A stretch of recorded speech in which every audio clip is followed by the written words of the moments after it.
Oh, what a day. I'm your caddy. Got my caddy. It's a perfect day for it now. That's what dreams are made of, lad. Look at this shit. Spoiled.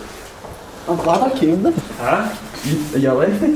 Nah, I'm a lefty, but I've got right-handed clubs. So I'm cack-handed. So it's like... So you've got left-handed clubs, I'm just keeping watching. It's the worst swing you ever see, but it's all about enjoying it. Aye, sure. You know what I mean? When I speak to people, it's like got quite a laid-back demeanour about you and stuff like that, but believe it or not, there's much more to me. Oh, that's the one. Yes! So I was born in Vegberg in Germany. Mum and dad were in the army. My mum was in the intelligence corps. My dad done quite a few tours, Bosnia, Kosovo, Iraq, Falklands. From what I remember, it was amazing. I used to love it there. My brother was obviously in school at that point. I was just going to the local kindergarten. From as long as I can remember, really, I think my mum would say the same, that I was always obsessed with football.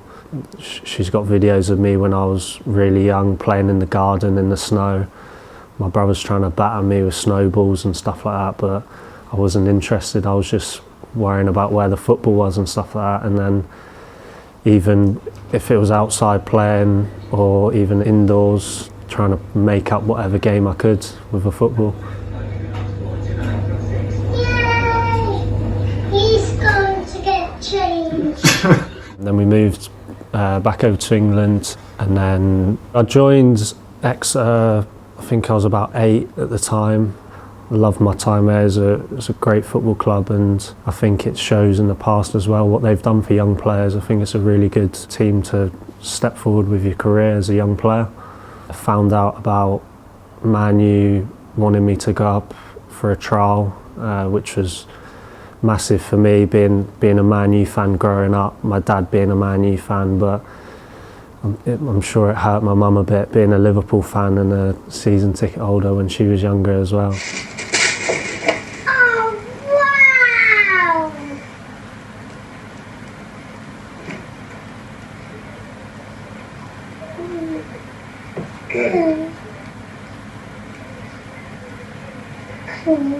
Who wears red ones? Beckham!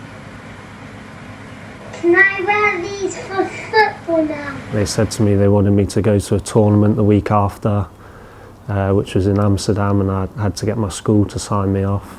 Being a young lad in just living in Exeter, none of my teachers really believed me when I said I needed to be signed off to go on trial at Man United, so luckily my mum said I was going anyway. Grimmy was there. I'll never forget, we actually played the final. We went to penalties. There was a lot of ultras there, flares going off, fireworks, and Grimmy slotted his penalty home and just gave him some straight after it as well, which was brilliant. So yeah, he helped me massively settling in up there.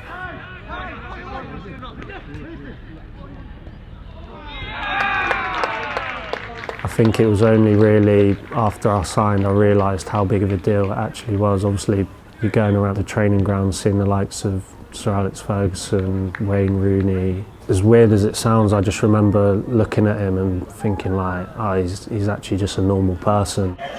What a moment this is for Sean Goss. Signed just a few years ago from Exeter City. He runs onto the field to play for Manchester United against Paris Saint-Germain. When you're in the reserves, I think that's when it starts to kick in. You get opportunities to train with them. Some of the boys will come and train with you. When I was injured, I was doing my rehab at the same time as Scholes because we were getting back at similar times, and even just doing a one-on-one session with him, like to see his ability and stuff like that was incredible. Like the things you can learn off them players, it was an honour really. And when we went into the reserves, we had Carrick play with us, Schweinsteiger play with us, and same again, the stuff you can learn from him was like unbelievable.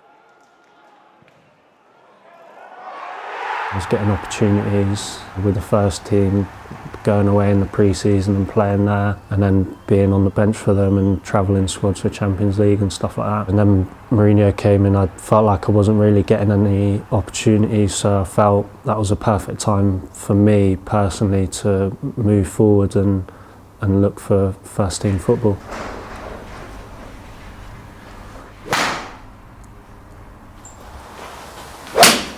Oh, that's nice, Baz. I'm done. That's me today. Can you write your clubs exactly? Didn't understand that. You are? I didn't understand that. Subtitles in this? Yeah, subtitles. I need serious subtitles when Baz is about. In 2019, I was diagnosed with Eosinophilic Oesophagitis.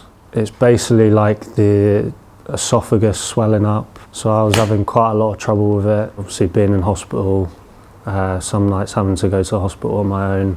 I was speaking to doctors and stuff like that, and we couldn't really get to the bottom of it. And it was only when I was actually in the doctor's office at QPR, he gave me a paracetamol and I cracked it in half and tried taking that, and I ended up choking on it. So I think that was the main highlight point there, that something needed to change and we needed to look into it a bit more. It's only looking back, I didn't realise how much it affected me training, like no energy and stuff like that. As a footballer as well, the main thing is recovering, eating well and stuff like that, and then when that gets taken out, I feel like I was getting little injuries here and there that I wouldn't be getting before.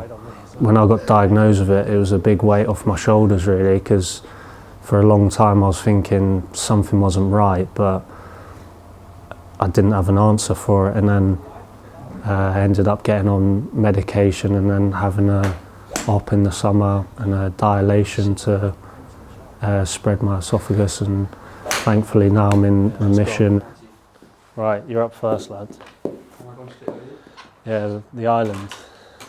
I feel like I've definitely turned a corner in my career now. I think that was obviously an off the field incident, but it was clearly affecting me on the field as well. I feel obviously fitter and stronger now, and coming in, settling in. I've just got my place a few weeks ago as well, and I think now's definitely a time to kick on. I've loved it here.